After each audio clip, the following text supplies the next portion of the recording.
Yeah, I mean there were. Yeah, that's a tough question. There were certainly some positives. I thought there were flashes. We had some young players out there for the first time that in their first college football experience in a big time environment against a really good team in Emporia.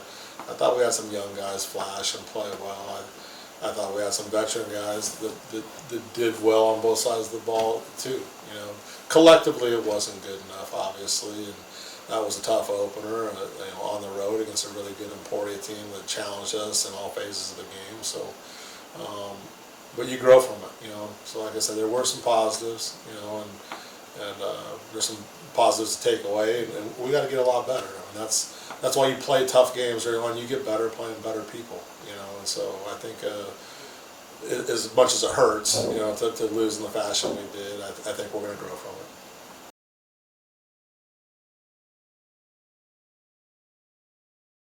Well, there's going to be adversity. I think both sides of the ball we have to match up physically. That was we didn't play well, collect enough offensively, weren't physical enough, and got dominated at the point of attack. Dominated might be a strong word, but it wasn't to where our standards are at. We had some guys playing for the first time. We had 4 guys on the offensive line, and it's their first start of their careers. So. Trial by fire, and it doesn't get any easier this week going up to Mankato. I think defensively we got really challenged just with the tempo Emporia plays at.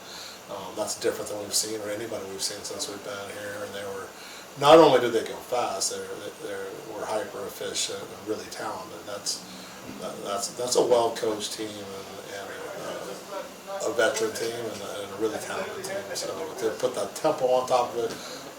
We can learn from that as well. It has to challenge us. We have to be more efficient in all phases of the game.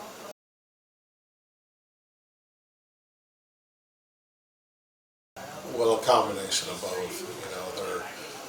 You look at Minnesota State, Mankato. They're probably the most consistent. They're where the standards at in our conference. There's other really good teams in our conference as well, but Mankato's a team that's loaded this year. They're in all phases of the game. They got a bunch of good players coming back. It looks like the Northern Sun All-Star team basically has been collected. In some cases it has. So they certainly have some strong additions. They have a really good roster. They're well coached. They know what they're doing. They've been doing it a while. They have continuity on the staff. Coach Hoffner's done a great job with that program, and he's got a lot of good help with them.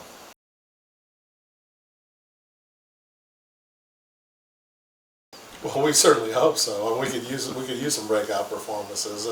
I was encouraged, like I said, with some of the young guys. I thought Village Azama did a nice job out there when we got him a corner, had a takeaway, a nice interception.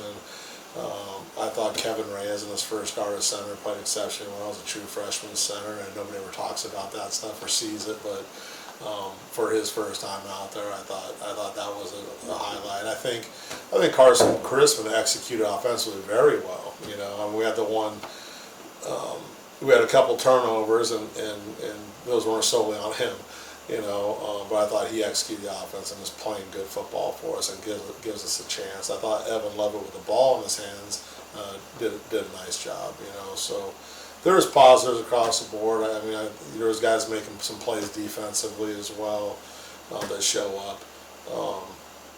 But we need to play better collectively as a team, and so that's really where the focus is. It's not so much on who we're playing. We know the bar is set high, and we're playing a top 5 team in the country. I think 4, right? But we need to get just better at playing football, and we're playing really good people right now. So it's a tremendous challenge for us, obviously, but it's a chance for us to grow and get better and go compete.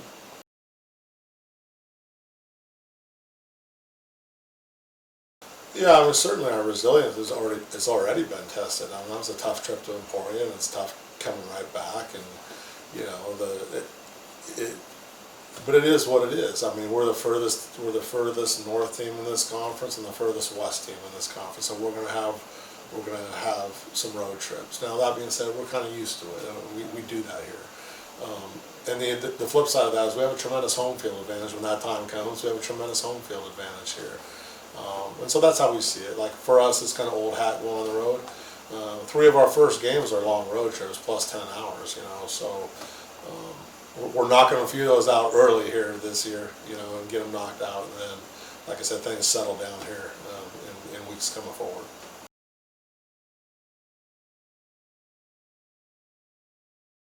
Well, it all starts with effort. You know, we have to play exceptionally hard. We talk about not good effort, not great effort, but perfect effort, and we fell short of that last week. We didn't play hard enough, long enough, and they to Emporia's credit, they talked us out of it in some cases. So we can't get talked out of it. We just got to go play with tremendous effort. And we know what the odds are if there were odds in Vegas. We're playing the number 4 team in the country. But our challenge is more internal than external. Is play hard, you know, play smart, okay, and have some fun playing college football. I mean, we're playing with house money going up there to Mankato, so go turn it loose and see where we're at. We know we're playing one of the best teams in the country. Let's see what we can get done.